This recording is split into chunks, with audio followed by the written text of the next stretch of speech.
मी सावित्रीबाई फुले बोलते. सर्वप्रथम सर्व संयोजकांना धन्यवाद देते. धन्यवाद यासाठी देते कारण या कार्यक्रमामध्ये मला बोलण्याची संधी दिली याबद्दल धन्यवाद देऊन मी माझ्या विषयाकडे वळते. ज्ञान नाही विद्या नाही ती घेण्याची गोडी नाही. ज्ञान नाही विद्या नाही ती घेण्याची गोडी नाही. बुद्धी असून चालत नाही तयाच मानव म्हणावा का काय. ओळखलत का मला? मी आज सावित्री. किती भोगले किती सोसले तरी तिने शिकवले. किती भोगले किती सोसले तरी तिने शिकवले. स्त्री शिक्षणाचे धडे तिच्या आज लेकीने गिरवले. आज लेकीने गिरवले. असं जिचं तोंड भरून कौतुक करते ना तीच मी आज सावित्री. सावित्री ज्योतिराव फुले. सातारा जिल्ह्यातील खंडाळा तालुक्यातील नायगावच्या खंडोजी नेवासे पाटील यांची मी कन्या आणि ज्योतिराव फुले यांची पत्नी. वयाच्या 9व्या वर्षी माझं लग्न ज्योतिराव फुले यांच्याशी झालं. मला हळूहळू कळायला लागलं की ज्या व्यक्तीशी माझं लग्न झालंय ना तो कोणी सर्वसाधारण माणूस नाही तर एक क्रांतीसूर्यच आहे. शिक्षणाचा ध्यास आणि शिक्षणाचा प्रसार हा एकच विचार होता ज्योतिरावांच्या मनात. एकदा शिक्षणाचा प्रसार करताना मिस फरा नावाच्या ब्रिटिश मॅडम त्यांना म्हणाल्या, मिस्टर फुले तुम्हाला शिक्षणाचा प्रसारच करायचा आहे ना. So educate women first because if a woman educated then the house educated. पण तुम्ही माणसं वुमनला घराच्या बाहेरच पडू देत नाही. सब बॅड मिस्टर फुले. ते झालं ते माझ्याकडे पाटी पेन्सिल घेऊन आले आणि मला म्हणाले, सावित्री आजपासून मी तुला शिकवणार. आणि झाला सुरू माझा अभ्यास. काना मात्रा वेलांटी उकार बेकी बे बेदुरी चार हाच ध्यास.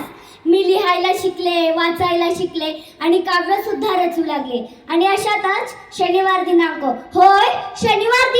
1 जानेवारी 1848 ला पुण्यातील भिडेवाड्यात आम्ही मुलींची पहिली शाळा सुरू केली. मी पहिली शिक्षिका आणि मुख्याध्यापिका पण. अहो शेळपटासारखं जगाल तर काम तमाम होईल पण वाघासारखं जगाल तर नाम होईल. पण समाजात धर्म बुडाला म्हणून कोल्हेकोई सुरू होती. अहो एखाद्या सर्वसामान्य माणसाला शिक्षण दिल्याने कोणता धर्म बुडतो? इतका टकला दोष शकतो का हा धर्म? धर्मासाठी माणूस असतो की माणसासाठी धर्म? मी शाळेत जात असताना तुम्ही मला चिखल फेकलात, मी सहन केलं. दगडे मारला ते मी सहन केलं. आता माझ्या सहनशीलतेचा अंत झाला होता. आणि अशातच माझ्या समोर एक माणूस येऊन म्हणतोय कसा, काय गै टवळे कुठं निघालीस तुरू? आमच्या पोरीबाळींना शिकवणं बंद कर. अगं तुला तुझी अब्रू प्यारे आहे ते शिक्षण. कदाचित त्याला माहित नसावं की आम्ही सुद्धा ज्योतिराव परिवारांच्या पत्नी आहोत. अशी धरली आणि सांगताना त्याच्या कानाखाली लावलेली सुनावलं की आज झालंयस तर थोबड फुटले. जर पुन्हा आलास ना तुझ्या रक्तानं ही धरती रंगवीन. स्त्री कोणत्याही जाती धर्माची असो तिला नेहमी बळी पडत आलेली आहे. अहो एखाद्या स्त्रीचा नवरा वारला तर त्यात तिचा काय दोष असतो? आणि यासाठीच आम्ही काम केलं. इंग्रज सरकाराचं सतीप्रती सुरू केलं, सतीबंदी सुद्धा सुरू केलं. आणि आम्ही विधवा महिला काशीबाई यांच्या मुलाला दत्तक घेतलं. त्याचं नाव ठेवलं यशवंत.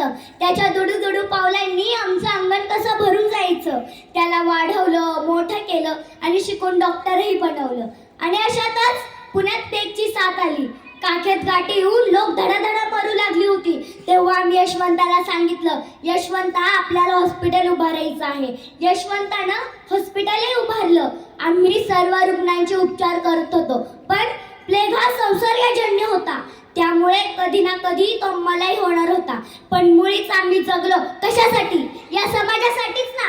अहो यासाठी जर मरण पत्करावं लागलं तर मरणा तुझं स्वागत आहे. मी सावित्रीची सावित्री आई झाले, सावित्रीबाईची सावित्री माई झाले. आणि बघता बघता आमच्या 18 शाळा सुरू झाल्या होत्या. सतीप्रथा केशवपण या सर्वावर आम्ही मात केली. कारण आनंद होता तो आया बाया शिकणाऱ्यांचा. म्हणून विधी विना मती गेली, मती विना नीती गेली. विधी विना मती गेली, मती विना नीती गेली. नीती विना गती गेली, गती विना शुद्ध खचले. आणि एवढे सारे अनर्थ एका अविद्येने केले. कारण एक मुलगा शिकला ना तर तो एकटाच शहाणा होतो.